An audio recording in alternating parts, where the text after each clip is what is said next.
à quoi notre économie donne de la valeur, qui est le titre de cette soirée-ci, dans un processus de production d'un bien, par exemple, un bien du quotidien qu'on possède tous. On a choisi la chaussure, parce qu'on pense que à peu près tout le monde possède des chaussures, même si c'est pas exactement le cas, mais bon, à peu près. Et qu'elle est bien représentative d'un produit qui est composé de plusieurs matériaux, qui a plusieurs étapes de production, et dans laquelle la valeur se répartit d'une certaine façon. Est-ce que c'est le travail qui est valorisé? Est-ce que c'est les matières premières? Ou est-ce que c'est autre chose? Et si c'est autre chose, pourquoi? Donc on va essayer de comprendre ça ce soir. Alors, autour de la table, il y a à ma droite Christophe Alliot, qui est cofondateur du BASIC. Le BASIC, c'est le Bureau d'analyse sociétale pour une information citoyenne, qui est un bureau d'analyse indépendant qui vise à informer et stimuler le débat public et les prises de décision politiques. À ma gauche, j'ai Pierre-Jean Cotalorda, et Christophe Alliot est co-auteur de l'article dans ce numéro. Où est ce... Ah, voilà, qui est sur Nike et Adidas, donc l'article est page 12. Pierre-Jean Cotalorda, donc, qui est économiste, qui a soutenu sa thèse en 2011 sur une étude économique des préférences pour le pouvoir, c'est ça? Exactement. Et qui a enseigné à l'ESSEC et qui est maintenant très impliqué dans un projet vraiment formidable qui s'appelle le Campus de la Transition, dont il pourra vous parler pendant le petit pot après. Avec plaisir. Et puis, il y a Marine Bétrancourt qui va venir apporter un peu de chair à ce débat, pour l'instant un peu théorique, puisqu'elle est responsable de la communication pour une marque de basket écologique qui s'appelle Veja. Elle vous dira tout sur ce projet-là. Alors, pour commencer un peu, pour introduire ce sujet, on va commencer par l'article de Christophe Alliot, qui, quand on le lit, nous montre un marché de la chaussure qui se porte très bien. Alors, peut-être que tu peux nous dire quelles sont les raisons de cette croissance du marché de la chaussure, et puis à qui est-ce qu'elle profite, cette croissance? Alors, en introduction rapide par rapport à cette question, le marché de la chaussure, je ne sais pas si vous avez un ordre de grandeur de combien de paires de chaussures sont vendues chaque année. Je ne sais pas s'il y en a qui ont des idées. Vous savez combien on est sur la Terre? Donc, 2 milliards. Non, on est plus que 2 milliards de chaussures. Ah, c'est pas loin, 23 milliards. On a presque un peu plus de 3 par habitant de la planète, à peu près. C'est quelque chose qui, à la fois, pour le coup, suit et la démographie et une accélération de la consommation. C'est sûr, parce qu'on est sur des taux d'équipement, de renouvellement bien plus importants en France. On est plutôt sur 5, 6, 7 paires de chaussures par habitant et par an. Sachant qu'aux âges de la vie différents, bien évidemment, correspondent des choses différentes. Ça, c'est sur le marché global. Après, nous, on a été focalisé sur une tendance particulière, parce que c'est un marché qui est très complexe, avec des tendances très différentes. Mais on a été focalisé, comme vous le voyez, sur un travail qu'on a fait pour le collectif Éthique sur étiquette. Je vais me mettre un petit peu sur le côté, ce sera plus facile. On a été focalisé sur 2 acteurs principaux et sur un segment, alors pas seulement un segment de marché, un segment d'acteurs particuliers, à travers Nike et Adidas. Très particulier parce que ce marché de la chaussure va bien, mais la très grande transformation de la dernière décennie, c'est le fait que ces chaussures que vous voyez là, ou celles que je porte au pied par exemple, qui sont ni des Nike ni des Adidas, mais c'est à peu près la même gamme, sont en train de supplanter en fait la chaussure traditionnelle. Donc ce qui est en train de bouger, c'est qu'aujourd'hui, en fait, c'est ce qu'on appelle dans le jargon la tendance athleisure, c'est-à-dire qu'on va porter des baskets pour aller au travail, pour faire du sport, pour le loisir, chez soi. Et c'est en train véritablement de prendre des parts de marché importantes. On estime, parce que les données sont lacunaires, qu'en France, c'est jusqu'à 50% du marché. Donc vous voyez à quel point ça a commencé clairement à remplacer, en tout cas au moins, la chaussure pour hommes traditionnelle et puis d'autres segments. Alors pourquoi ces acteurs-là? Pour vous donner, plutôt que des grands chiffres qui partent un peu dans tous les sens, quelques représentations graphiques. Nike Adidas, à eux deux, c'est plus de la moitié du marché européen de la chaussure de sport. Et c'est les principaux qui sont sur ce marché de cette même chaussure de sport qu'on va porter partout, ce qui n'est pas forcément le cas de Decathlon ou d'autres acteurs comme ça. Et voilà, alors je vous montre après à Nike, mais on a les mêmes courbes sur Adidas. Voilà les progressions de chiffre d'affaires. On est sur, vous voyez, un quasi triplement en 12 ans, ce qui est un taux assez significatif. Ils croissent 2 fois plus vite que le marché, on est sur du 9 à 10% de croissance par an, alors que le marché est à 4% à peu près en Europe et au niveau mondial. Et puis ce qui va être intéressant, c'est la partie en bas, quand vous allez voir à quoi c'est dû, puisque c'est une des questions, à quoi est dû ce succès. voici les dépenses de marketing et sponsoring. Donc on a dans les dépenses de publicité, mais on a aussi les dépenses du coup, alors, historiques dans des marques comme Nike, Adidas, d'aller faire des contrats de sponsoring de grands athlètes, notamment de football, puisque c'est dans l'actualité depuis plusieurs mois en France. Et vous voyez que les dépenses, elles ont aussi doublé. Derrière ça, en fait, derrière la chaussure, on achète, et c'est ça la grande transformation des 15 dernières années, on achète plus qu'un objet, en fait. On achète un univers avec des valeurs, avec des aspirations, avec tout un tas de même de carrières dans lesquelles les jeunes aiment à se projeter, dans lesquelles ces marques essayent de nous projeter. Ce qui est le grand changement de ces derniers temps, c'est qu'aujourd'hui, c'est plus seulement des athlètes. Ce qui est la nouvelle vague depuis 4-5 ans, c'est d'aller sponsoriser, enfin d'aller avoir des contrats avec du showbiz. Donc c'est Kanye West, typiquement aux États-Unis, qui est la figure de proue de la marque Adidas, mais pas seulement en fait. Et surtout, la question que tu as posée, Louise, qui nous arrive juste après, à qui est-ce que tout ça profite en partie? Je vous montre ici les bénéfices de Nike. On a des courbes assez équivalentes sur Adidas. On a une multiplication par 4 du dividende aux actionnaires, avec quelque chose qui est en train de peser aujourd'hui. Sur un chiffre d'affaires, vous voyez, de Nike qui va être à 30 milliards. On est sur quasiment 15% bientôt, ce qui est beaucoup par rapport à des ordres de grandeur qu'on a dans les autres industries. Donc ça, c'est le succès. Là où ça va, sauf que qu'est-ce qui se passe en amont? Voilà ce qui se passe en amont. Vous avez ici des courbes sur 12 ans. Ces deux marques sont très engagées, nous donnent à voir des choses que les autres ne dévoilent pas. Du coup, ça, c'est leur donner à elles. Vous voyez en vert la fabrication qui vient de Chine. Alors, j'ai oublié de dire qu'au niveau mondial, 90% de toutes nos chaussures sont faites en Asie. Mais la grande transformation que vous voyez à travers ces deux marques-là, c'est la Chine qui se casse complètement la figure. Vous voyez ici la décroissance, et qui est en train d'être supplantée par des nouveaux pays. La question forcément, c'est pourquoi ces basculements aussi importants que cela, dans des approvisionnements qui historiquement, surtout dans le cas de Nike, se sont faits en Chine. Et bien pour cette raison-là que vous voyez en dessous, ce dont les marques ne se cachent pas forcément. La Chine est tout au bout à droite dans notre diagramme. Vous avez le salaire minimum en gris, le salaire en orange, c'est le salaire moyen constaté dans l'industrie textile de la chaussure, et en particulier dans celle de chaussures de sport, parce que c'est plutôt du travail qualifié. Et vous avez à côté deux estimations avec deux sources différentes, mais on ne rentre pas dans le détail, du salaire décent, donc qui inclut l'ensemble des composantes pour qu'une famille standard, représentative, puisse vivre, en termes de dépenses de nourriture, de logement, d'éducation, de santé pour les enfants, de transport, etc., etc., et un petit peu de pécule pour mettre de côté. Donc vous voyez qu'en Chine, on est en train d'atteindre le niveau du salaire décent. Et vous voyez, en comparaison, tout ça est en dollars constants 2017, vous voyez en comparaison les autres pays derrière. Et vous voyez l'équivalent des salaires moyens, Vietnam, Indonésie, qui sont ces pays où en fait toute la production est en train de basculer petit à petit.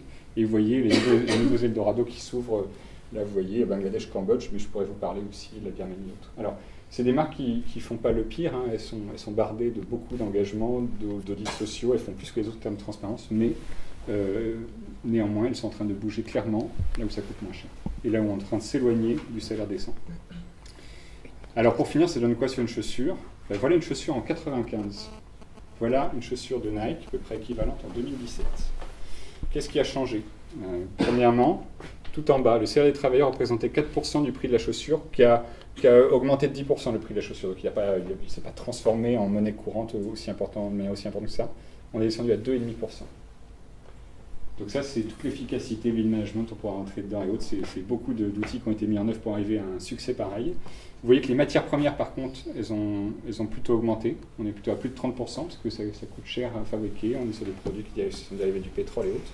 Et les fournisseurs, donc tout le reste, au-delà du salaire des travailleuses, qui fait qu'ils arrivent à être bénéficiaires, vous voyez que ça s'est vraiment effondré en l'espace de 20 ans. Et puis le dernier aspect qui est important est tout en haut du schéma.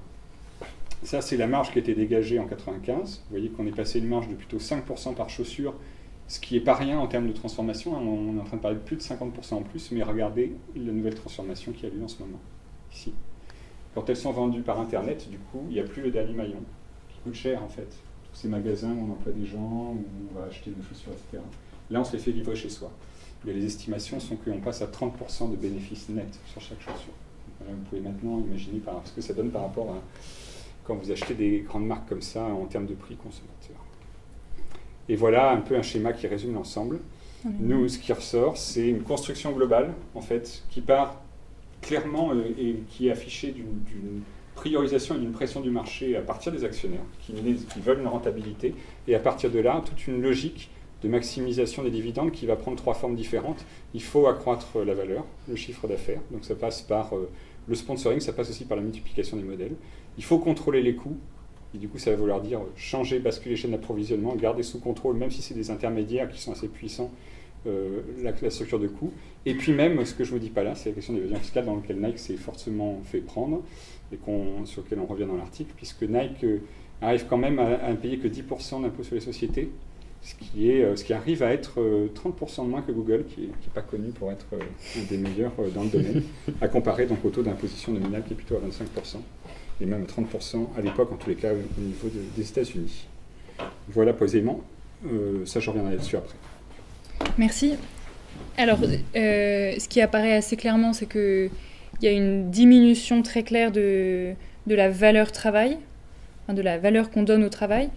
Est-ce que Pierre-Jean, toi, ça te paraît une fatalité qu'il y ait une perte comme ça de la valeur travail? Alors, avant de répondre à ta question, peut-être déjà merci de m'avoir invité, je suis ravi d'être là. Et en fait, cet article sur l'économie relationnelle, c'est quelque chose, je fais une très rapide introduction, c'est quelque chose qui vient de loin, qui vient de travaux notamment de Cécile Renoir et Gaël Giraud, dont vous avez certainement déjà entendu parler par ailleurs, qui se sont, comment dirais-je, saisis de cette question relationnelle pour essayer de comprendre qu'est-ce qui fait sens dans la société et comment on peut aller vers un progrès authentique. Et donc, pour répondre à ta question de manière un petit peu plus claire, après cette première introduction très courte, moi j'aimerais donner une petite perspective historique par rapport à la notion de la valeur. Déjà, en fait, il y a une chose qui est très intéressante à noter, c'est que le mot valeur, s'intéresser à ça, c'est pas négligeable, valor en latin, apparaît qu'au XIe siècle. Ça veut dire que sur les 8 ou 10 000 ans de l'histoire de la civilisation humaine, on a quelque chose qui apparaît sur les 800 ou 900 dernières années. Les premiers théoriciens, en tout cas européens, à s'intéresser à ça sont les Grecs, logiquement, et en particulier Aristote. Je vais faire référence ici aux politiques, à l'éthique à Nicomaque. En fait, c'est le premier à avoir réfléchi à la valeur, mais non pas du tout comme on entend la valeur à l'heure actuelle. Lui, ce sur quoi il s'est intéressé, c'est la question de la justice dans l'échange entre deux personnes. Et donc, dans l'éthique à Nicomaque, il prend un exemple, d'ailleurs, qui est tout à fait en lien avec ce qu'on dit ici, entre un cordonnier et un maçon, pour essayer d'expliquer de quelle manière doit se faire l'échange entre le cordonnier qui va produire une paire de chaussures et le maçon qui va fabriquer une maison. Et en fait, lui, ce qu'il relève, c'est que bien sûr que l'effort de chacun est important, bien sûr que l'expérience de chacun et le savoir-faire sont importants, mais ce qui relève au-delà de ça, c'est la reconnaissance du besoin mutuel de l'autre. Enfin, la reconnaissance mutuelle, pardon, du besoin de l'autre. Et ça, c'est quelque chose qu'on a complètement oublié à l'heure actuelle, mais qui pose un petit peu les bases d'une réflexion sur ce qu'est la valeur, en particulier en économie. En fait, ce sont les scolastiques, à partir du XIIIe siècle, Albert le Grand, notamment à Cologne, repris par son élève saint Thomas d'Aquin, qui font une erreur d'interprétation des travaux d'Aristote, paradoxalement, et qui les premiers introduisent cette idée de valeur-travail. Mais valeur-travail qui est quand même toujours inféodée à une logique de besoin social et d'utilité sociale. C'est-à-dire qu'il y a quand même une hiérarchie entre les deux aspects chez les scolastiques, c'est-à-dire qu'il n'y a pas de valeur travail individuelle, il y a une valeur travail dans une logique communautaire, à partir du moment où le travail qui est réalisé par chacun contribue à l'amélioration du bien-être dans la communauté. Et c'est finalement qu'à l'époque moderne, je parlais des 8 ou 10 000 ans d'histoire de la civilisation humaine, donc depuis 200 ans, 220 ans, Adam Smith, le traité sur la richesse des nations, qui introduit l'idée de valeur-travail. Valeur-travail, c'est-à-dire un élément objectif pour caractériser la valeur de quelque chose, sachant qu'il définit donc une valeur objective qui relève du travail effectué par le travailleur, et une valeur subjective qui relève du prix. En fait, deuxième révolution à l'échelle de la civilisation humaine, c'est infinitésimal, il y a 150 ans, c'est la révolution marginaliste qui fusionne les deux types de valeurs subjectives et objectives, C'est-à-dire, la valeur n'est que l'utilité qu'on retire de la dernière unité de bien qu'on consomme, c'est ce qu'on appelle l'utilité marginale, qui indique le prix qu'on obtient sur un marché suite à un procédé d'échange d'une offre et d'une demande. Et en fait, on est dans cette logique à l'heure actuelle, et c'est là que j'aimerais vraiment pointer le doigt. En fait, on est dans une logique selon laquelle on pense qu'on a une valeur universelle scientifique. On ne parle plus d'économie comme les antiques, les anciens. On parle de sciences économiques, donc qui a une valeur universelle. Là, pour le coup, de valeur scientifique, on ne parle plus de valeur économique, qui s'imposerait à nous et dont on devrait se dépatouiller d'une manière ou d'une autre, alors que, en fait, ça relève d'une construction sociale qui s'est développée au fil des âges, mais de manière très récente, en fait. Et tout l'enjeu, à l'heure actuelle, à mon avis, c'est d'essayer de redécouvrir ce qu'on entend par valeur, notamment en redécouvrant les dimensions sociétales et environnementales, pour les réintégrer en fait dans ce qu'on veut valoriser à proprement parler dans une société. Et donc tout l'enjeu à l'heure actuelle, c'est finalement arrêter cette espèce de schizophrénie selon laquelle on aurait le champ de l'économie d'un côté qui relève d'un savoir qui s'impose à nous parce qu'il y a des lois universelles, et le politique et l'éthique qui sont des résidus et qui doivent se soumettre. En fait, tout l'enjeu du coup, c'est redonner toute la place aux politiques, et c'est peut-être ce qu'on développera après quand on parlera d'économie relationnelle tout à l'heure. Merci. Voilà. Alors justement, valeur sociale, valeur environnementale, c'est quelque chose qui est en tout cas affiché comme étant très présent chez Veja. Comment est-ce que vous arrivez à intégrer le soin du travailleur et le soin de l'environnement dans le produit final ?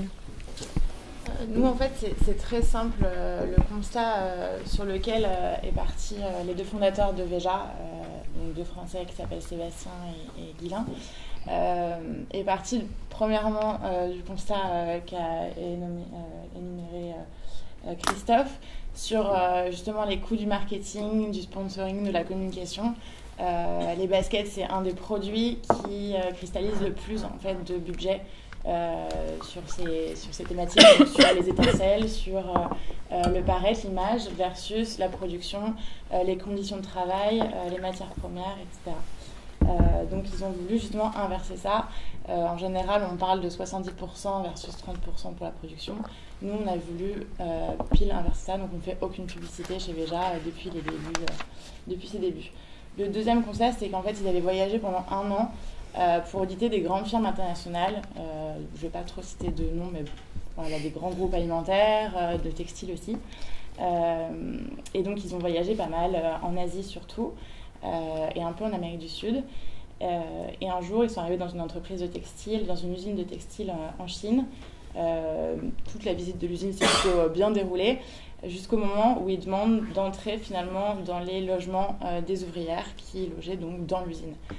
Là, ça a été très compliqué d'ouvrir la porte. Finalement, ils ont réussi. Et là, ils sont arrivés dans une chambre de 15 mètres carrés avec 10 lits superposés et un trou au milieu de la pièce qui disait office de douche et de toilette en même temps.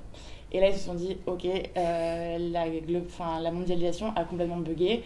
C'est des t-shirts qu'on porte, que nos amis portent, que notre famille porte. C'est pas normal, quoi. Donc, ils ont voulu créer leur propre projet sur les baskets parce que c'était quelque chose qui leur plaisait. Mais en repensant en fait toutes les matières premières, toute la production, avant de penser au design, parce que souvent, comme le disait, c'est le lean management, c'est ça, si j'ai bien compris.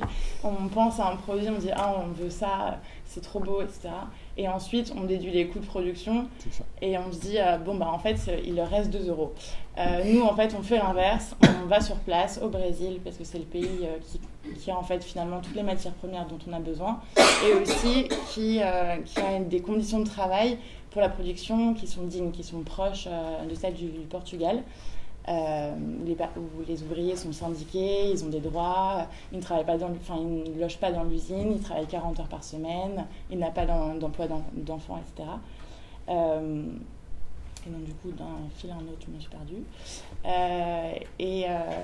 Au Brésil. Ils sont arrivés au Brésil à 25 ans et ils ont commencé en fait à aller un peu partout au Brésil, à aller rencontrer toutes les personnes qui pouvaient amener les matières premières, la transformation nécessaire pour nos pères de Veja. Et donc, ils ont été, par exemple, en forêt amazonienne, là où on trouve des EVA qui poussent à l'état naturel, qu'on entaille un petit peu. Donc, c'est absolument pas néfaste pour l'EVA. Et on récolte, en fait, le latex de cet arbre pour en faire du caoutchouc sauvage, qui fait partie de toutes nos semelles, en fait, depuis 2005, de chez Veja. Ça, en fait, c'est une vraie économie positive dans le sens où on valorise la forêt debout plutôt qu'une forêt coupée. Parce que les personnes qui font ça, donc ça s'appelle les seringueros, ceux qui taillent les VA et qui récoltent le latex, gagnent plus d'argent en faisant ça qu'en déforestant pour élever du bétail. Donc depuis 2005, on a préservé grâce à ça 120 000 hectares de forêt amazonienne. Et en fait, à chaque fois, nous, notre projet, c'est de relier plein de projets qu'on trouve innovants, qu'on trouve positifs. Et c'est juste faire des liens entre tous ces projets. Le coton, par exemple, il vient du nord-est du Brésil, qui est une région semi-aride, donc, où la monoculture est très néfaste. Et en fait, nous, on travaille avec des producteurs de coton agroécologique, qui est encore plus poussé que le biologique, dans le sens où en fait, l'agroécologie, c'est en fait une sorte de permaculture où on plante des lignes de différentes graines, donc sésame, haricots, coton, maïs. Et en fait, les plantes s'aident entre elles sans utiliser aucune eau, parce qu'ils n'en ont pas là-bas pour le coup, pendant 6 mois il ne pleut pas, et sans aucun pesticide. Et ça, en fait, on fixe les prix, on travaille avec des associations de producteurs, on fixe les prix pendant 3 ans. On travaille aussi en commerce équitable, donc on prépaye les commandes, 50% avant la commande, 50% après.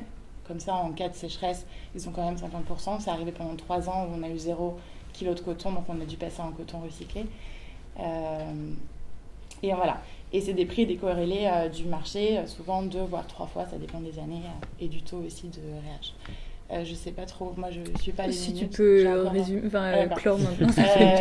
Du coup, en fait, voilà, le prix de nos chaussures, finalement, nous, on a essayé de faire un devis pour notre best-seller, le produit qu'on vend le plus, en Chine ou dans une entreprise chinoise, avec des quantités qu'on aurait bien pu augmenter, donc baisser encore plus le prix. Et la chaussure revenait à 4,73 € versus 23 € pour nous. Et si on arrive en fait à vendre notre chaussure, notre basket au même prix de vente que nos concurrents, c'est simplement parce qu'on ne paye aucune star pour porter nos chaussures, on ne fait aucune publicité, que ce soit dans les magazines, dans les métros, etc. C'est juste ça, en fait. Donc pour comprendre un peu le pouvoir de la communication actuelle. Ça a l'air très simple.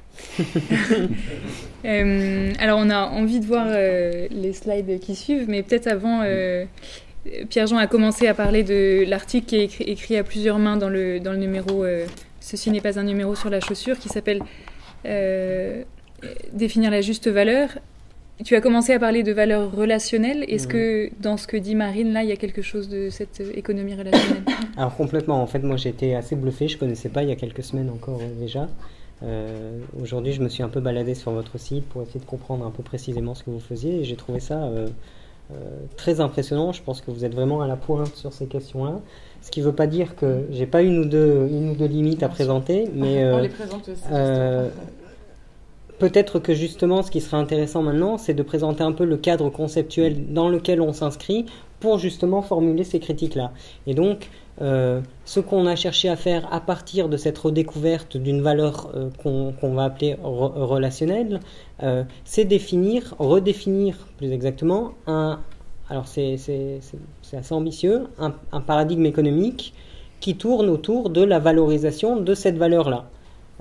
Et pas de la valeur... je ne veux pas tomber dans le cliché non plus, mais la stricte valeur actionnariale, comme on le voyait encore il y a quelques décennies, ou comme Nike le pratique encore, comme vous l'avez montré. Donc en fait, il y a un dialogue depuis quelques années au sein de notre équipe qui s'instaure avec d'autres économistes à partir de 2 notions importantes que sont le capital social d'un côté, le capital social qui relève de tout ce qui est réseau interpersonnel, de confiance, de relations qui permettent l'émergence de liens en particulier économiques, donc pour lesquels on montre depuis une vingtaine d'années qui sont essentiels à l'activité économique. Donc ça, c'est le premier élément. Le deuxième élément, c'est l'étude de ce qu'on appelle les biens relationnels. Les biens relationnels qui relèvent de quelque chose d'immatériel, mais dont on profite tous quand on va boire une bière avec un copain ou quand on partage un bon moment autour d'un jeu de société en famille. C'est quelque chose qui part d'un bien physique ou d'un service, et il y a quelque chose qui émerge au-delà de ça, et qui crée véritablement le cœur de l'expérience qu'on vit ensemble, et qu'on qualifie de bien relationnel. Et en fait, à partir de ces deux éléments, on montre que dans la littérature traditionnelle ou orthodoxe, il y a plein de choses qui manquent. D'une part, le capital social est complètement instrumentalisé au profit de la croissance économique, par exemple, et c'est pas une finalité en soi. Un tissu de relations sociales dans une communauté solidaire, résilient, c'est pas quelque chose qui est considéré comme une finalité en soi dans l'économie orthodoxe. Ça, c'est un des premiers points de critique. Autre critique par rapport à tout ça, c'est les aspects intermédiaires. C'est-à-dire que il n'est jamais fait écho des relations indirectes. Typiquement, dans l'industrie de la chaussure, c'est l'exemple qu'on prend dans l'article, quand je vais à mon magasin acheter une paire de chaussures, je suis en lien avec le vendeur, ça paraît évident, mais je suis aussi en lien avec tous les gens qui ont contribué à fabriquer la paire de chaussures que j'achète, parce que je porte une part de responsabilité dans leur travail en achetant leurs produits. Ça, c'est quelque chose, là encore, qui est complètement tu de manière traditionnelle et qu'on essaie de réapproprier du coup dans un corpus plus global où finalement on va distinguer un secteur économique classique et un secteur relationnel qui superpose l'autre, c'est-à-dire que tout est finalement relationnel. À partir du moment où on est dans une logique de production, de consommation, d'échange, finalement, on est dans le cadre d'une relation directe ou indirecte qu'il s'agit de qualifier. Et en fait, l'enjeu de l'économie relationnelle, c'est permettre aux acteurs de se réapproprier la qualité de leurs relations comme finalité de leurs activités. Donc, c'est assez théorique. C'est peut-être pas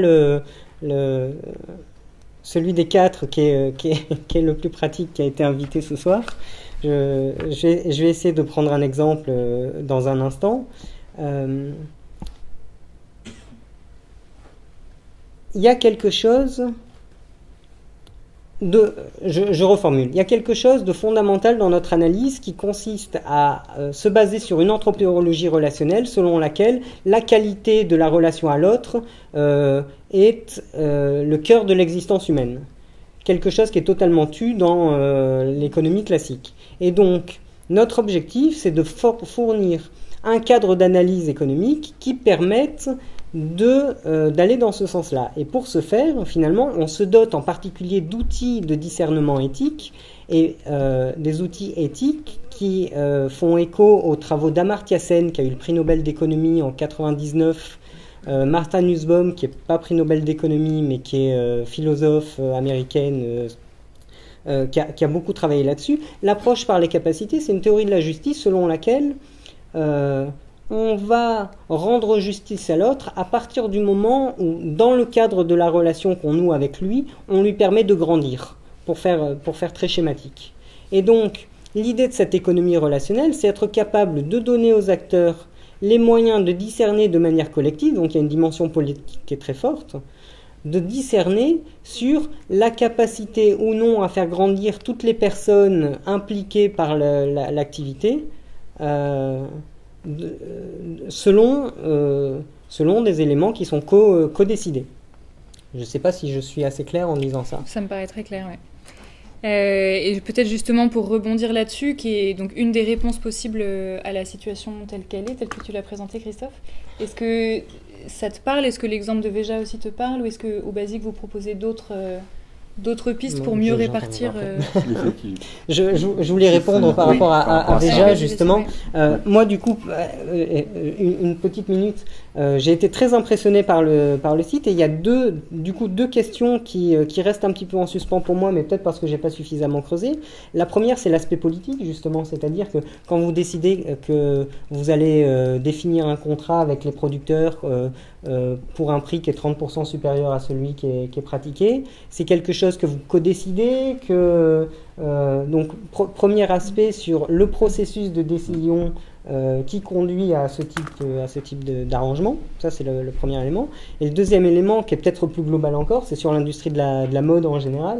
Je lisais sur votre site que les fondateurs étaient très contents parce qu'ils faisaient quelque chose d'éthique, d'écologique, etc. et en lien avec la mode. Et moi, la question que je me pose, qui n'est pas tranchée pour autant, c'est cette logique de renouvellement incessant d'une consommation par rapport à des besoins qui sont peut-être pas si légitimes que ça. Et du coup, ça pose question. Si ça te va de garder les questions en tête et de répondre dans 5 minutes. Peut-être écouter Christophe d'abord sur les réponses que vous proposez. Alors, la première partie qui n'est pas dans la réponse telle qu'on les a écrites aujourd'hui, c'est en effet ce qui va ressortir du dialogue là, parce que on n'a pas creusé dans le cadre de notre travail, mais c'est bien ce qu'on aurait aimé, la question des alternatives. Et ce qu'on appelle alternative, c'est y a-t-il d'autres façons complètement, radicalement différentes d'envisager le mode de production et de consommation dans le secteur concerné. Et là où je rejoins complètement Pierre-Jean, c'est que pour nous, on ne fait pas que des travaux sur le textile, mais sur pas mal d'autres filières ou secteurs d'activité. Et en fait, ce qui a l'air de ressortir quand même de manière assez transverse, c'est cette question que des alternatives qui vont radicalement se différencier sont celles qui vont commencer par inverser les logiques économiques, inverser ou en tout cas fondamentalement transformer les logiques économiques existantes. Typiquement, ce qu'on voit là sur la chaussure et dans le domaine du textile, mais qui s'est répandu à beaucoup de secteurs, c'est cette notion les acteurs dominants sont souvent situés en aval des chaînes, au plus proche du consommateur, parce que c'est là que se construit le pouvoir de marché. Et les tendances qu'on voit de manière assez transverse, mais y compris dans l'agroalimentaire ou dans des choses comme les ordinateurs ou les téléphones, c'est bien cette capacité après à venir dicter tout ce qui va se passer en amont à partir du moment où ce dernier metteur en marché va dire « moi ça c'est le prix que je veux vendre », parce que c'est là-dessus que va se baser mon modèle économique. Je vais commencer par enlever ce qui sont des impondérables, après on peut revenir dessus, parce que pour nous c'est un enjeu de système, c'est pas juste un enjeu d'entreprise, c'est bien ça la problématique dans laquelle on est, c'est qu'à partir du moment où les entreprises sont cotées en bourse, il va y avoir des impondérables qui vont se poser, notamment les attentes des actionnaires, et si de toute façon l'entreprise n'est pas performante, ça va être d'autres, des attentes aussi des investisseurs, des financeurs, etc. Et à partir du moment où les entreprises vont être, surtout une certaine taille, prises là-dedans, elles vont commencer par mettre des exigences au centre. Après, il y a bien évidemment les exigences internes qui vont être le paiement de leurs employés, etc., leur politique à elles d'attirer les talents et autres. Et après, du coup, on va en arriver exactement comme tu disais, à qu'est-ce qui reste pour le reste. Et le reste va devenir un objectif avec lequel tout le reste de la chaîne va se débrouiller. Et en fait, c'est en plus une pression qui va descendre en cascade, puisque chaque maillon va le faire en démarrant par celui qui est le plus en aval dans l'ensemble de l'histoire. Et donc, des logiques radicalement différentes, c'est d'abord des logiques qui repartent complètement d'un prisme inversé. Et notamment, ce qu'on voit la plupart du temps, je pense qu'on voit dans le cadre de Veja, et ce que nous on voit aussi dans d'autres démarches, par exemple, de commerce équitable dont tu parlais tout à l'heure, c'est bien celle de commencer par dire mes partenaires qui sont au début de la chaîne, déjà, eux, de leur côté, qu'est-ce qu'ils considèrent être ce dont ils ont besoin pour pouvoir vivre dignement de leur travail, pour pouvoir garder un équilibre avec leur écosystème, que ce soit décidé de manière collective à leur niveau. Et à partir de là, on va au contraire construire vers l'aval le prix. On va partir d'abord de ce dont il y a besoin. Ce qui peut paraître complètement radical, pour vous donner un autre éclairage, ou nous aussi dans notre cadre de pensée au basique, c'est déjà écrit. C'est déjà écrit dans la Déclaration des droits de l'homme, en fait. La Déclaration des droits de l'homme, celle qui est validée à l'ONU, et même sans rentrer dans les protocoles additionnels et autres, juste le cœur de ce qui est écrit dit bien toute personne qui travaille a le droit à une rémunération décente qui lui permet, lui et sa famille, de vivre dignement. Point. Et ça, c'est écrit. Simplement, on vit dans un monde où on a dit ça passe après les impondérables financiers. Sauf que c'est écrit au même niveau, en fait. Donc on n'est pas en train de réinventer un monde idéal, parce que ça peut donner cette impression-là, en fait. C'est que, comme tu disais, c'est qu'on est en train de... Non, en fait. On s'est même engagé collectivement au niveau de nos différents peuples sortir de cette Seconde Guerre mondiale à dire que ça devenait quelque chose de fondamental. Simplement, on ne s'est jamais armé pour le faire respecter. Et surtout pas par rapport aux impondérables économiques. Enfin, à la rigueur, on pourrait discuter qu'on a peut-être fait pendant quelques 2 ou 3 décennies au sortir de la guerre, mais clairement plus depuis la libéralisation financière et économique qu'on a connue depuis les années 80. C'est bien là le problème. Donc on est en train de reparler de potentiellement juste revenir à la base. Il y a des choses qui sont déjà là, déjà écrites, déjà validées politiquement. Donc c'est pas juste un monde dont on rêve. Après, ce qui est compliqué je voulais juste vous montrer 2 choses dans les modèles qui sont inversés. Mais du coup, on n'a pas à proposer. Là, je ne vais pas être en proposition d'autres choses révolutionnaires, mais juste de montrer en fait le différentiel. Qu'est-ce qui nous sépare dans la réalité de ce qu'on vient de se dire et du système actuel. On a fait un exercice qui était justement de repartir du salaire décent, parce que c'est une de nos parties de nos discussions, et on est parti justement de ces calculs de salaire décent dans le monde entier. Et on a calculé aujourd'hui, heureusement avec les données et la transparence dont font preuve Nike et Adidas, on a calculé aujourd'hui combien il faudrait d'argent à mettre sur la table chaque année pour assurer, déjà rien que ça, au moins un paiement d'un salaire décent dans tous les endroits où ils ont des usines, sur l'ensemble de la masse salariale indirecte qu'ils ont à travers ces sous-traitants. Que tu peux mettre et du coup, c'est pas un diaporama, merci, un peu plus grand. Et du coup, je vais vous montrer à quoi ça nous amène en termes de chiffres, parce que c'est hyper éclairant sur ce qu'il y a à faire. 500 millions d'euros, c'est ça, par an. Pour Nike, et à peu près 200 millions pour Adidas. Grosse somme, enfin un demi-milliard, c'est pas une paille. Sauf que, c'est là que la partie de l'explication pour nous est intéressante. On a été regarder la croissance des dividendes versés aux actionnaires. La croissance, pas la somme totale des dividendes. Juste la croissance depuis 2012. 2012 à 2017. 5 ans. La croissance des dividendes annuels versés par Nike est à 2 milliards. Donc il suffit d'un quart de la croissance des dividendes pour assurer ça. Autant vous dire que si vous allez regarder les sites de ces marques-là, c'est des valeurs qui portent très fort le fait de respecter, etc. Je ne suis pas en train de leur jeter la pierre, simplement à remettre en contexte. Même Adidas, qui s'en sort un peu moins bien parce qu'il n'est pas aussi, il ne fait pas autant de profits et de bénéfices, il peut se le permettre. Alors c'est autant que la croissance, mais ça veut dire juste qu'il s'engagerait à verser autant de dividendes qu'il y a 5 ans, ce qui est déjà pas mal. Après, il y a d'autres enjeux en fait pour nous, surtout sur les transformations de systèmes dont il y a besoin et qui sont fondamentaux. Il y a une question de transparence qui continue à être posée. Ces entreprises font beaucoup de choses en termes de transparence pour nous dire où est-ce qu'elles s'approvisionnent, etc. Elles font des audits sociaux. Ces audits sociaux sont confidentiels. Nous, on pense que déjà une première étape pour commencer à transformer le système, c'est déjà de faire la règle de la transparence. Il faut qu'on sache ce que disent ces audits, puisqu'il n'y a pas de raison qu'il y ait un secret des affaires derrière ça. Deuxièmement, derrière ces audits, il y a toutes les données sur combien sont effectivement payés les salariés, et puis par tranche. Vous savez, le débat que nous avons eu en France, il n'y a pas plus tard qu'un mois, si je ne dis pas de bêtises, dans le cadre de la loi Pacte, de publier des salaires médians, des salaires par tranche, par quartile, par exemple, de 25%. Toutes ces données sont là. Pourquoi elles ne les attendent pas ? Elles sont là et permettraient de savoir enfin si les salaires sont respectés, et si oui, lesquels, et de pouvoir avoir une vraie discussion informée. Il y a une question de travail sur les salaires décents, et ça, on revient quand même sur la question de la valeur relationnelle. Cette question du salaire décent a une problématique, en fait. C'est qu'il y a une composante objective et subjective, si je reprends Adam Smith.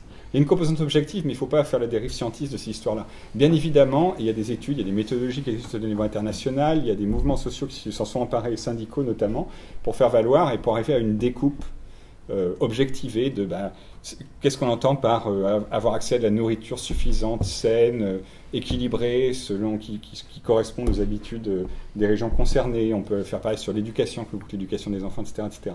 Mais tout ça, c'est les composantes objectives. Mais il y a aussi après un processus de discussion de qu'est-ce qui est la base d'une rémunération qui permet aux familles, qui fait qu'elles considèrent elles-mêmes qu'elles peuvent vivre de leur travail. Et dans quelle mesure ceci est partagé et validé par les gens de l'industrie.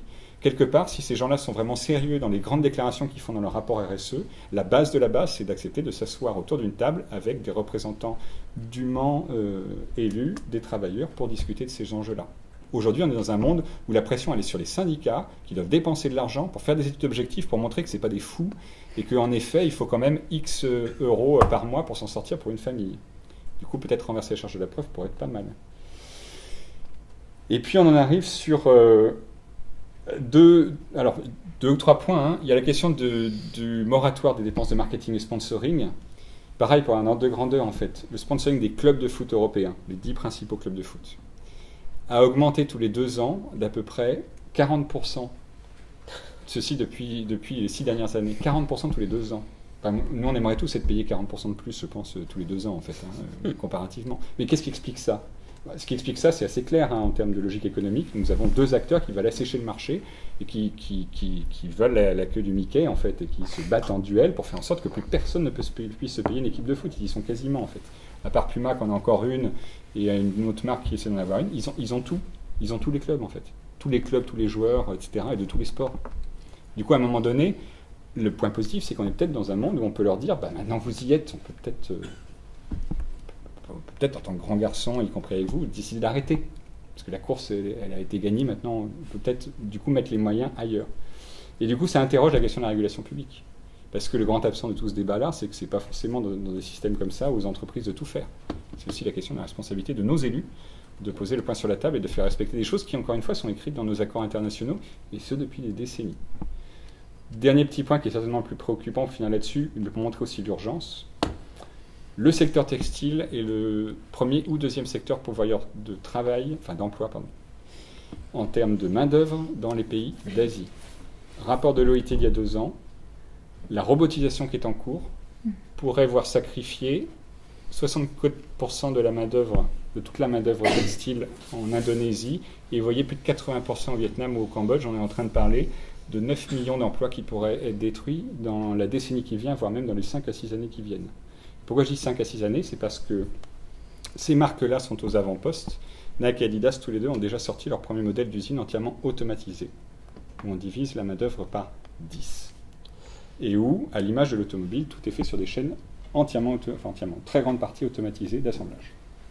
Ce qui permet quelque chose de magnifique en termes d'économie relationnelle, c'est de commencer à réimplanter ces usines en Allemagne, ce qui est le cas d'Adidas, qui a réouvert une usine, la première usine de production de chaussures de sport en Europe, avec très peu d'emplois, hautement qualifiés, au détriment de ce qui se passe en Asie, forcément.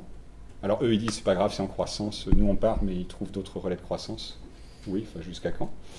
Et surtout, eux, ils règlent le problème en fait, des conditions de travail comme ça, parce que du coup, à partir du moment où on est remplacé par la machine, le droit du travail, les questions syndicales et autres sont réglées de fait, puisqu'on ne gère plus avec des êtres humains. Mais du coup, ça renforce notre questionnement aujourd'hui sur l'économie relationnelle. Donc des gros enjeux de responsabilité là-dessus, en particulier de ces grands groupes. Merci. Avant qu'on passe à la discussion, je propose, Marine, on te laisse le mot de la fin pour finir dans le concret. Tu avais déjà des questions qui t'étaient adressées. Oui. Peut-être que tu peux, si tu peux aussi, juste, j'en rajoute une sur le tas.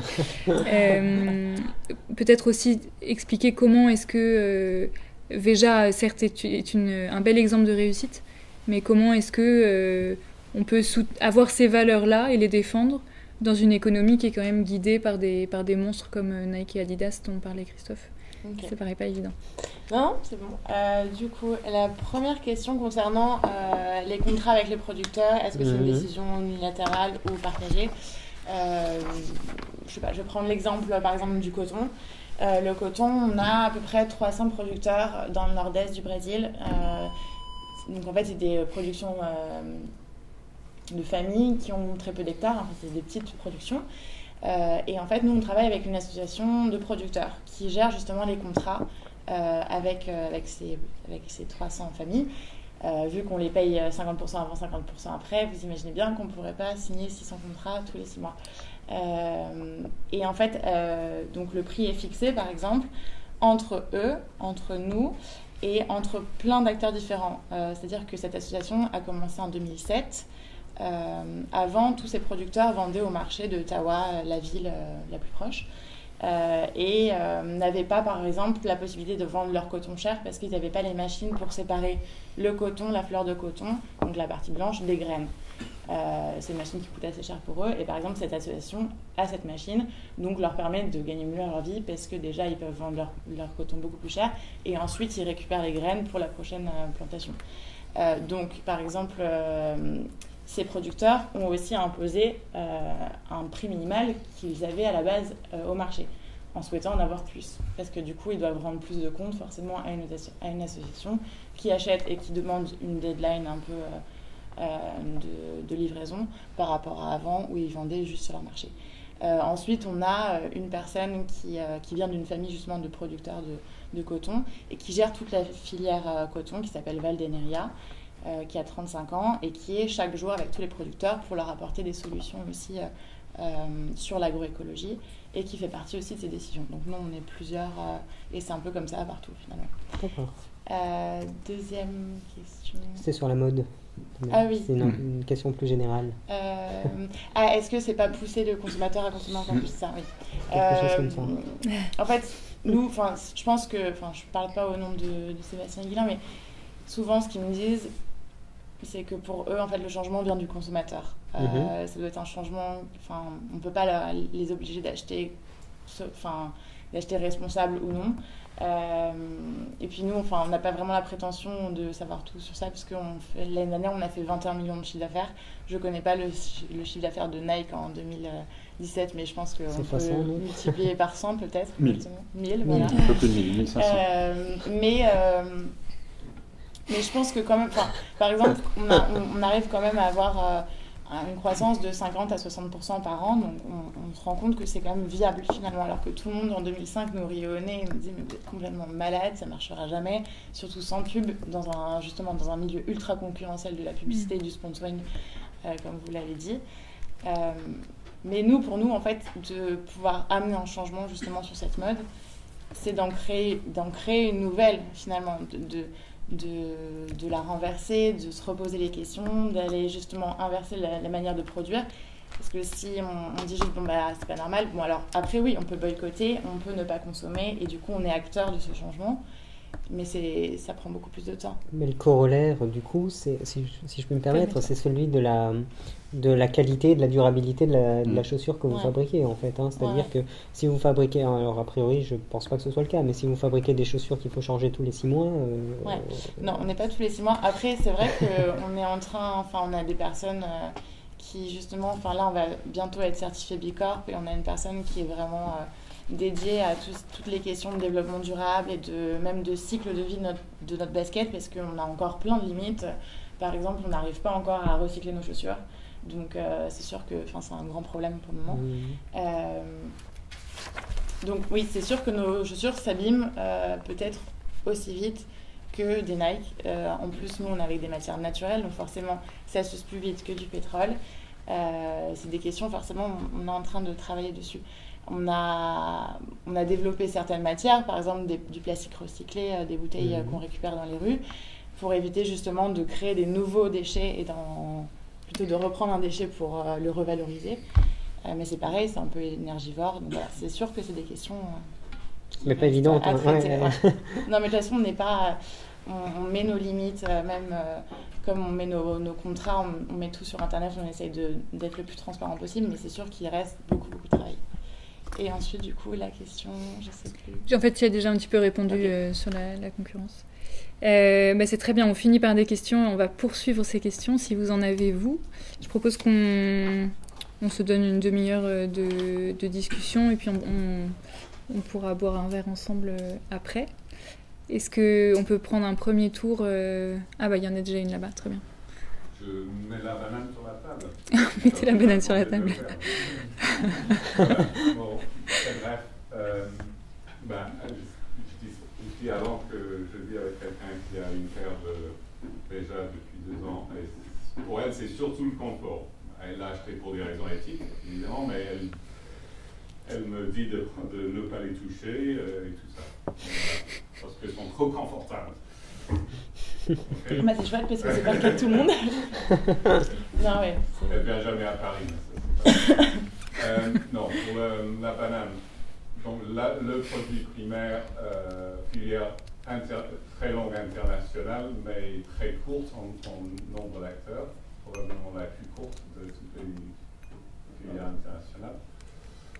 Il n'y a que 3 ou 4 dans la plupart des filières aujourd'hui, 3 acteurs depuis les travailleurs jusqu'aux consommateurs, disons 5, si on comprend les consommateurs. Donc ça c'est très court et beaucoup moins complexe que une paire de chaussures. Une banane, qu'est-ce qu'on peut faire avec une banane dans un marché hyper dévalorisé, où c'est la moitié du prix des pommes, sinon un tiers, pas forcément en France, mais au niveau européen et mondial. Ça vaut, au consommateur, le consommateur paye à peu près la moitié d'un kilo de pommes industrielles. Voilà, qu'est-ce qu'on peut faire avec une banane? Quelle relation est-ce qu'on a avec notre banane? Le problème, c'est que la banane n'est déjà pas fabriquée en Europe, en fait. Donc, du coup, c'est un des problèmes, mais on ne peut pas faire plein de choses avec une banane fraîche. On est d'accord. Donc, valeur relationnelle, c'est quand même toute une discussion qu'on commence à avoir dans le forum multi-acteurs de la banane. Je n'entre pas dans les détails, ce n'est pas le plus intéressant. Mais juste une expérience qu'on a actuellement, et je vous dirai le 11 décembre, qui fixe le prix de cette tentative d'alternative. C'est-à-dire, on a convaincu, on a essayé avec un grand distributeur français qui est presque anonyme pour l'instant, et ils ont dit oui, c'est fantastique, on veut une banane de la polyculture agroécologique et on va communiquer ça pour nous différencier auprès du consommateur français. Chouette, mais ils n'ont pas bougé depuis un an, donc on leur a dit, on donnera ça à quelqu'un d'autre, l'idée en exclusivité, on donnera ça à un autre distributeur si vous n'agissez pas. Ils n'ont pas agi, donc on a proposé à un grand distributeur, quatrième distributeur britannique, qui ont été complètement enchantés par l'idée d'acheter à un prix équitable une banane issue de la polyculture. Ok? Clair? Suffisamment clair? Très clair. Des bananes dans le champ, système d'élevage, agrumes, cacao, intercalés, blablabla. Ok? Donc, mais l'intéressant, ce que je voulais dire par rapport à ce que disait Christophe, c'est que nous, on s'attendait, parce que le distributeur français en question a cessé de bouger quand ils ont vu le prix que voulaient les producteurs. Okay? Ils ont envoyé leurs techniciens et leurs acheteurs, qui est basé à São Paulo, en Équateur, mais ils ont adoré la banane dans le champ, super, ouais, mais quand ils ont vu le prix que la coopérative de producteurs demandait, silence radio. Au Brésil, en Espagne et en France. Donc, cette entreprise britannique, on s'attendait un peu à la même chose, parce que le prix est quand même bien au-dessus du prix minimum équitable du système commerce équitable, okay, pour le pays en question, avec l'Équateur. Et ils n'ont rien dit. Et il semble qu'ils ont acheté l'idée de conseil de communication, comment communiquer à une banane de la polyculture, en quoi c'est différent aux consommateurs. Conseil gratuit de notre part en tant que petite ONG qui travaille sur la question, qui connaît la question, qui connaît bien les producteurs. Ils ont déjà des photos, ils sont sur le point de le mettre sur le marché, sur le marque propre en janvier, sans avoir remis en question le prix. Donc il y a quelque chose dans cette histoire de valeur relationnelle.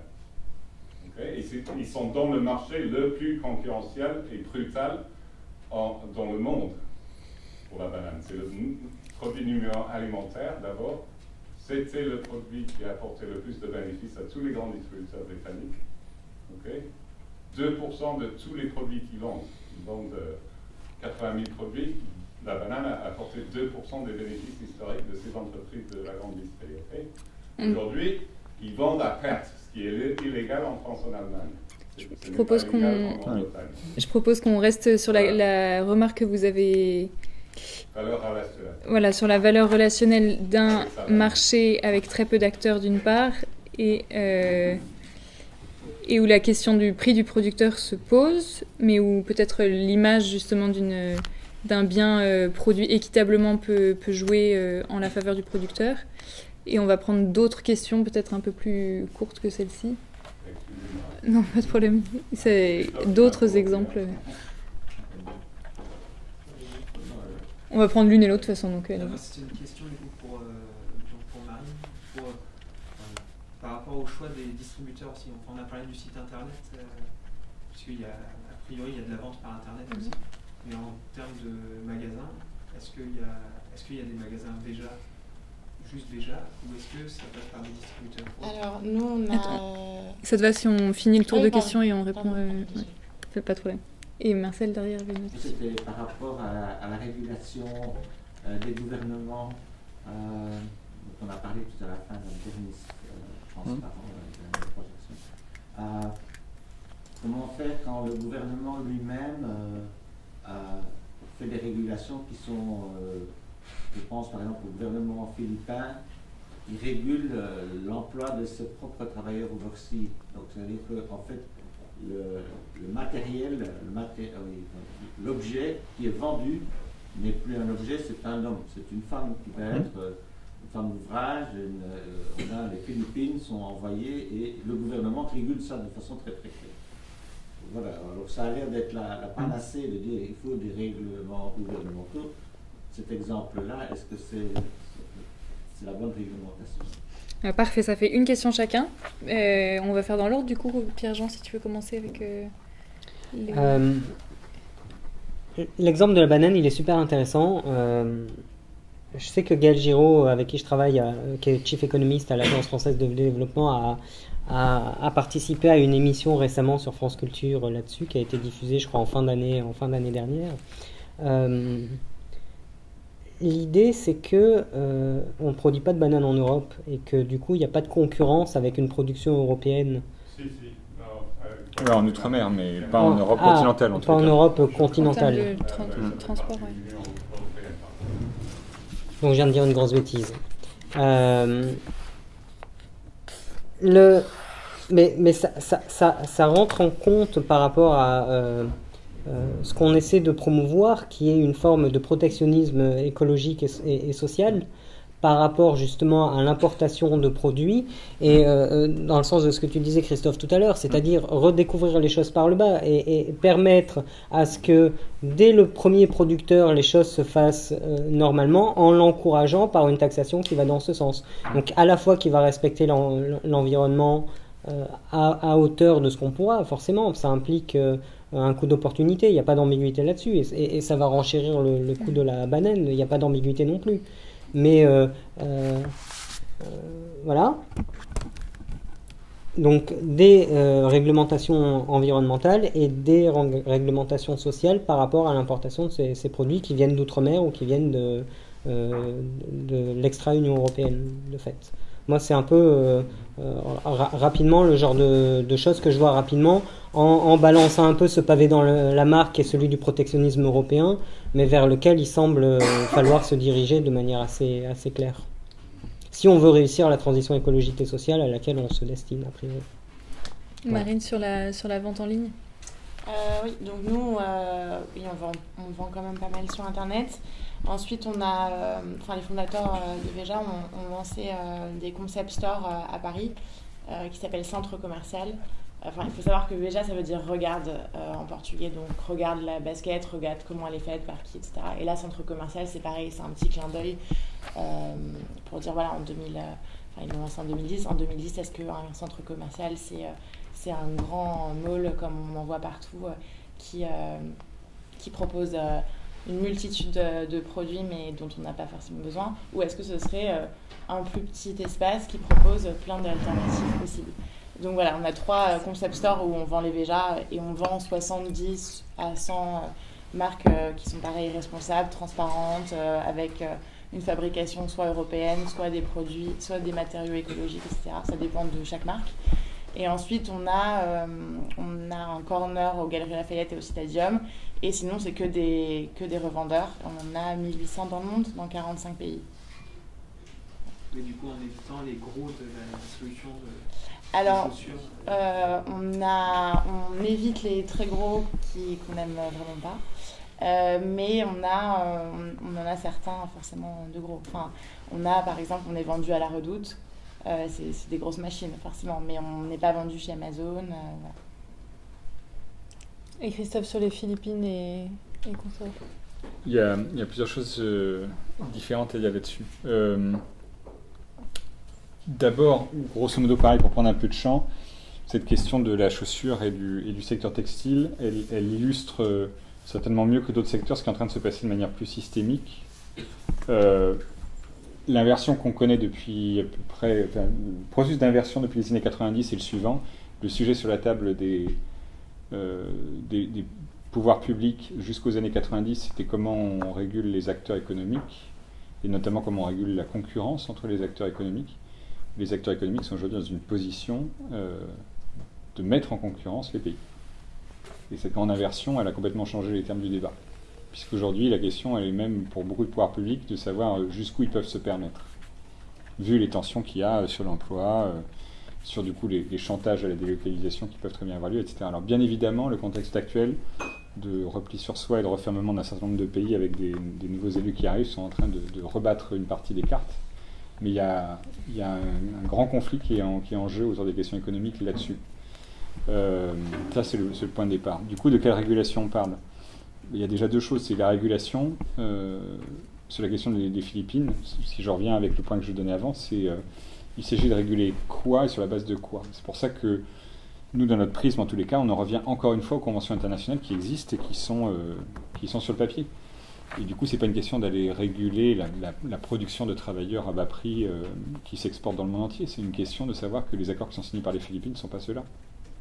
Ils en sont d'autres, et ils sont signés encore une fois par des dizaines de pays, peut-être pas les 200 et quelques, mais en tout cas une très bonne partie de ceux qui sont dans le monde onusien. Et en fait, force est de constater que la seule composante qu'on n'a jamais armée et qui a des sanctions derrière, c'est la composante économique.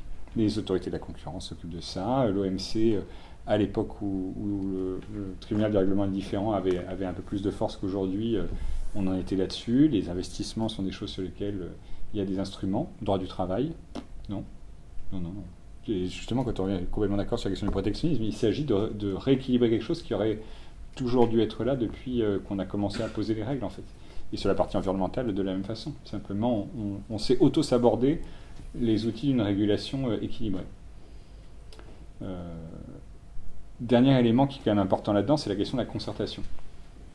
Parce que par contre, nous, ce qu'on a l'impression de voir dans le cas du textile, c'est pas uniquement la chaussure, mais si on prend la question du Bangladesh, c'était un des gros enjeux suite au Rana Plaza. Il y a eu beaucoup de pression sur le gouvernement du pays concerné pour qu'il remonte le salaire minimum, pour qu'il remette des règles de santé et sécurité minimales en place. Le problème qu'il y a, c'est que si le Bangladesh bouge tout seul et que les autres pays ne bougent pas et qu'il n'y a pas de concertation minimale, en fait, ça va nulle part. C'est bien pour ça aujourd'hui que vous voyez des investissements massifs en Éthiopie, notamment de grands groupes chinois qui sont en train d'y aller, et pas avec le dos de la cuillère, sur la construction de complexes entiers, parce que les législations sont largement moins disantes, ils sont des vrais passoires, et que du coup, ils savent qu'ils auront de la main-d'œuvre pas chère et peu de pouvoir de régulation dans ce pays-là. C'est une nouvelle Eldorado.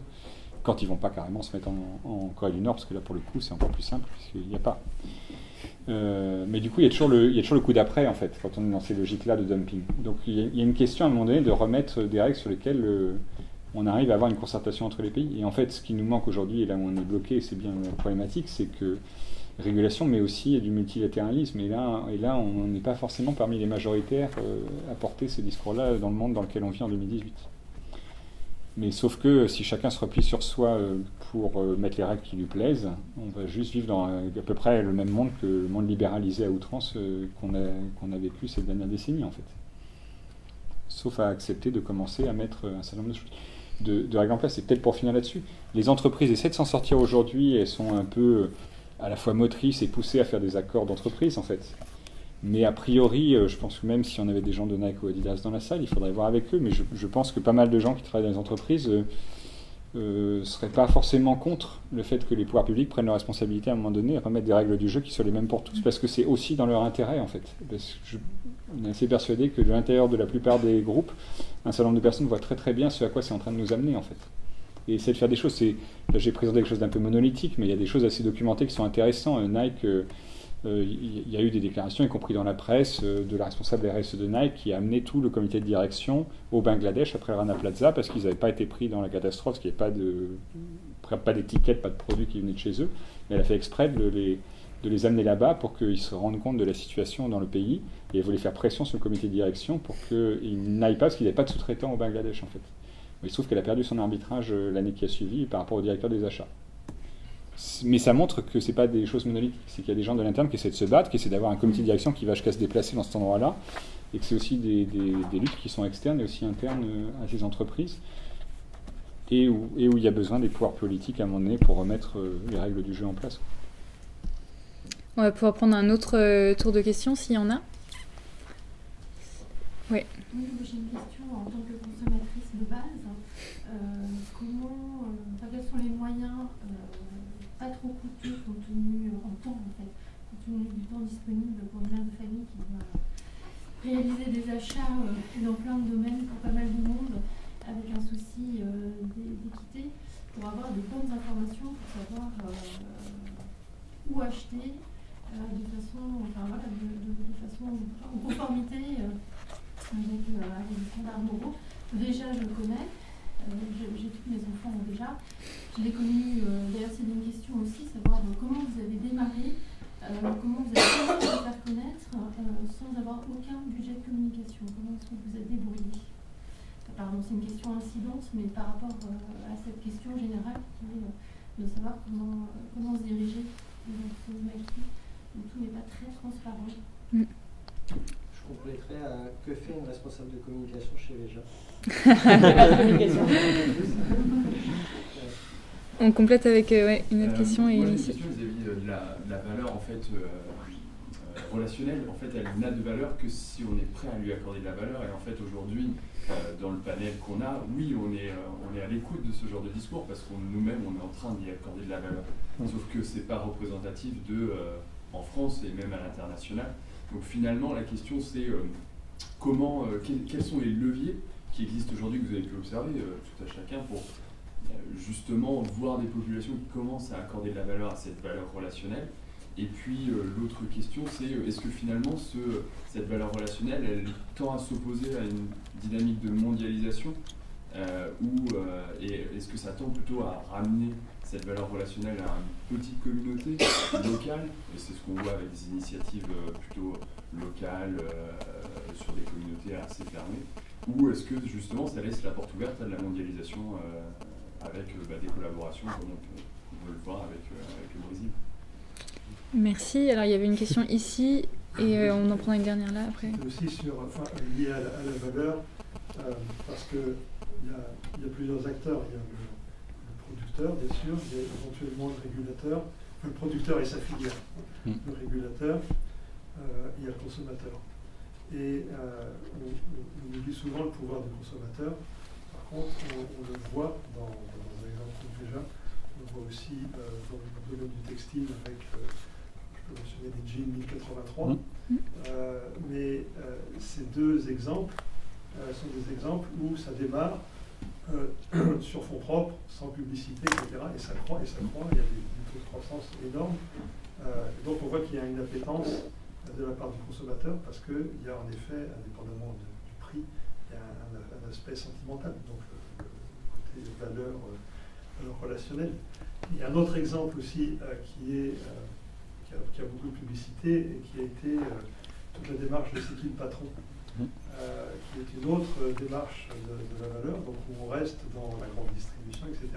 Et où la force et le pouvoir du consommateur a obligé, dans une filière où les producteurs laitiers, parce que ça a commencé avec ça, étaient vraiment squeezés totalement, ne pouvaient pas vivre de leur métier, sont revenus avec une filière où le litre de lait, in fine, coûte la même chose, voire même un peu moins cher. Toute la répartition de la valeur le long de la filière a été définie par le public, par les coopérants, par les coopérants de C'est qui le patron. Donc c'est un autre type d'exemple qui montre qu'il y a quand même une possibilité à faire varier cette distribution de la valeur. C'est pas universel pour tout, mais il y a un pouvoir assez important, et je voudrais savoir ce que vous en pensez dans votre analyse en fait, économique.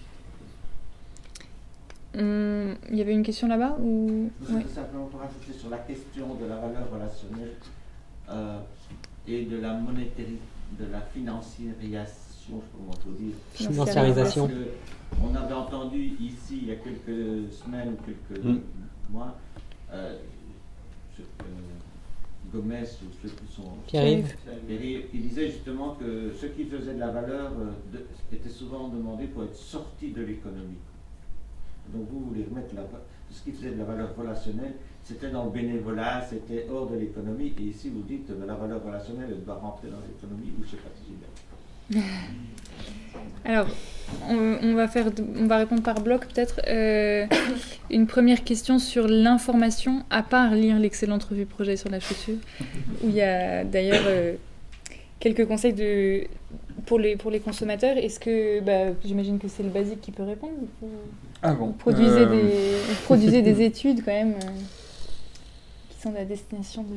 Ouais, mais après la question est un peu différente parce que autant nous on essaie d'amener des éléments de compréhension et de vulgarisation de comment fonctionnent les secteurs, mais là la question elle est beaucoup plus pragmatique, on se tourne vers où.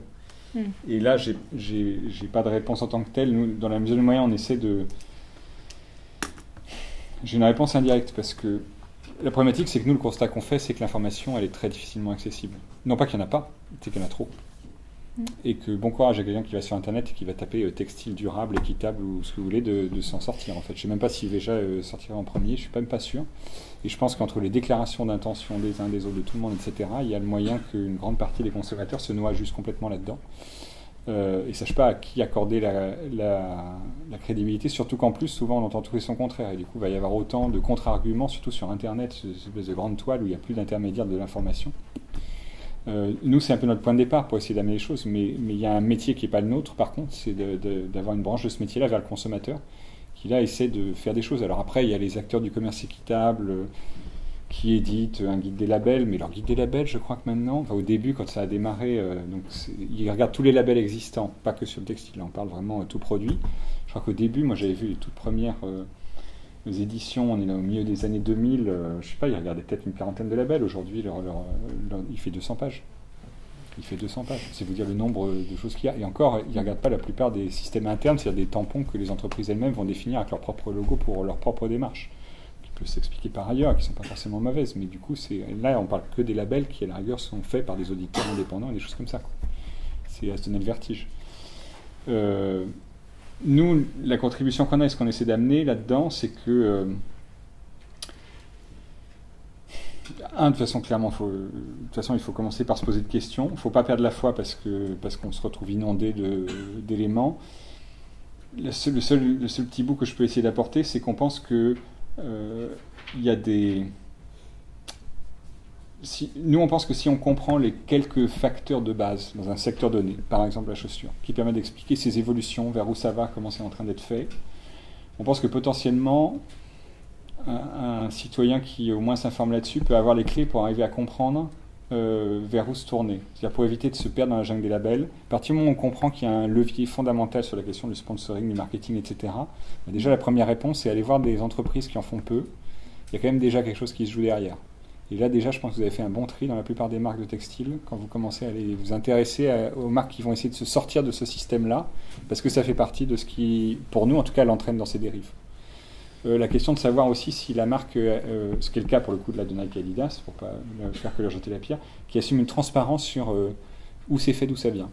Et pas juste fabriqué en, mais c'est aussi qui assure un minimum de transparence sur l'origine des matières premières, les gens qui confectionnent, etc. etc. Là aussi, pareil, ça fait un sacré tri.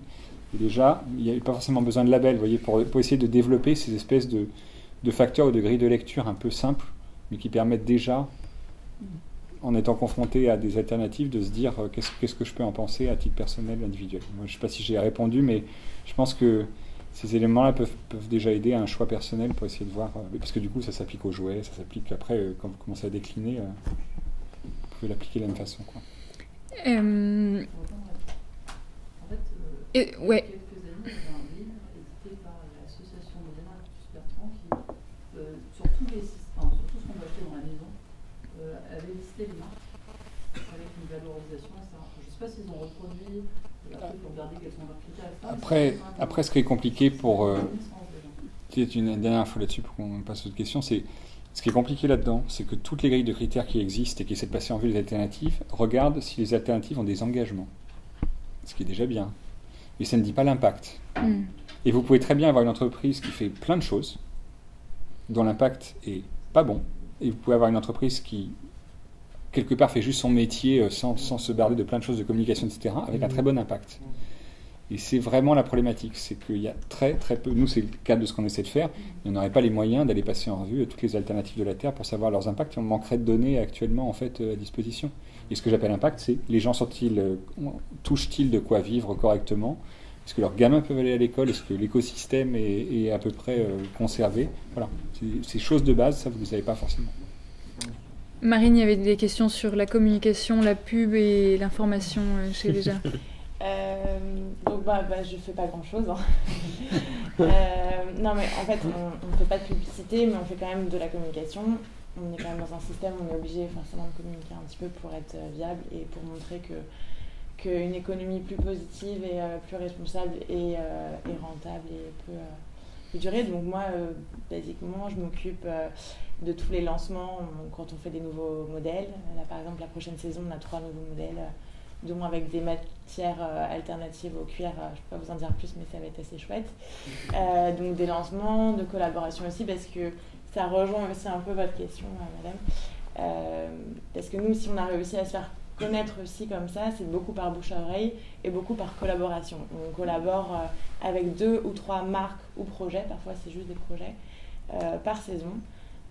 Et ça nous permet de faire des ponts en fait, entre les personnes et forcément de créer les collaborations, ça crée souvent une émulsion de la part du consommateur et aussi de la presse, des journalistes, parce que c'est des collections limitées, donc forcément s'il y a plus d'impact, les personnes en veulent plus, etc.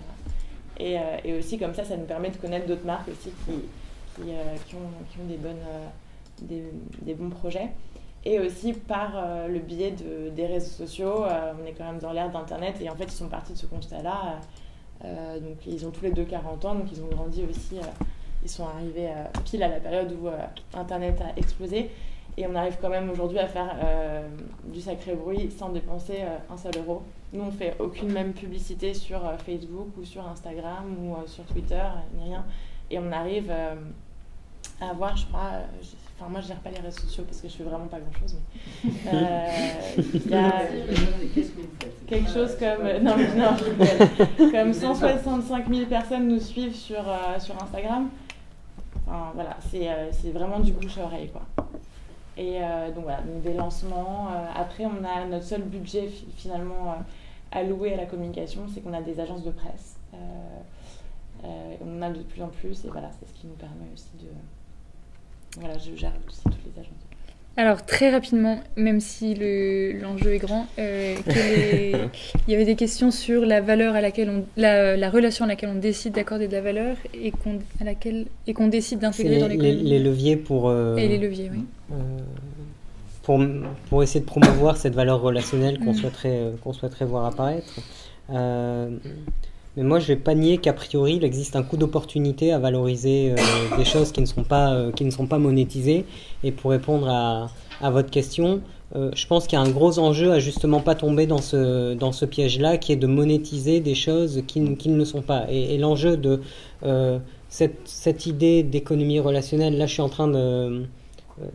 je ne veux pas vous assommer de technique, mais je suis en train d'essayer de modéliser ça dans un cadre macroéconomique. Et l'idée, c'est pas de représenter la production relationnelle, c'est de représenter la population qui va être affectée de manière positive ou négative tout au cours de son activité économique. Et en fait, c'est changer le focus non plus sur l'output, mais sur les gens. Et c'est quelque chose qui me semble très important de spécifier. Donc, quel levier donc, je vais faire un peu de promotion, mais typiquement, ce qu'on essaie de promouvoir au campus de la transition écologique et sociale, c'est justement des nouveaux modèles de vie, en fait, qui impliquent de valoriser ce qui compte vraiment, c'est-à-dire la qualité du lien à l'autre, mais du coup de moins valoriser d'autres choses, ce qui passe en particulier par une forme de frugalité ou de sobriété heureuse. Donc, ça implique de moins consommer, ça implique de moins passer son samedi après-midi dans des supermarchés ou et de fait allouer du temps à faire des choses qui sont peut-être plus sympas et plus épanouissantes, en particulier en lien à d'autres. Et au campus, on travaille là-dessus et on essaie de vivre ça aussi pour donner à voir ce que ça peut être et en quoi ça peut être joyeux et heureux et sympa et en quoi c'est une alternative crédible à ce qu'on vit par ailleurs. Voilà un petit peu pour les leviers qu'on peut envisager. Je ne sais pas si j'ai répondu à tout. L'aspect local et global, c'est une excellente question à laquelle on est en train de travailler. Je pense que je ne pourrais pas apporter de réponse en quelques instants. Mais il y a un gros enjeu qui est de justement pas tomber sur le repli sur soi uniquement, mais rester en lien. Tu parlais de démarche multilatérale. Je pense que c'est absolument essentiel et d'autant plus essentiel qu'il y a des secteurs pour lesquels on a absolument besoin d'échanger, y compris à longue distance. Je pense certaines cultures céréalières, par exemple, il y a des économies d'échelle qui sont très importantes et on ne va pas tous pouvoir avoir son champ de maïs ou son champ de blé à 15 km. Quoi. Donc, il y a un enjeu global à côté, peut-être effectivement, de retrouver certaines valeurs de vie à une échelle plus modeste. Peut-être. Donc, pas aller à Bali ou à New York 4 fois par an. Déjà, un grand merci à Louise pour l'animation et puis à Christophe, Pierre-Jean et Marine pour votre présence et votre participation. Merci, oui. Je pense qu'on a pas épuisé le sujet, mais on a fait un beau tour de la participation. Merci à vous.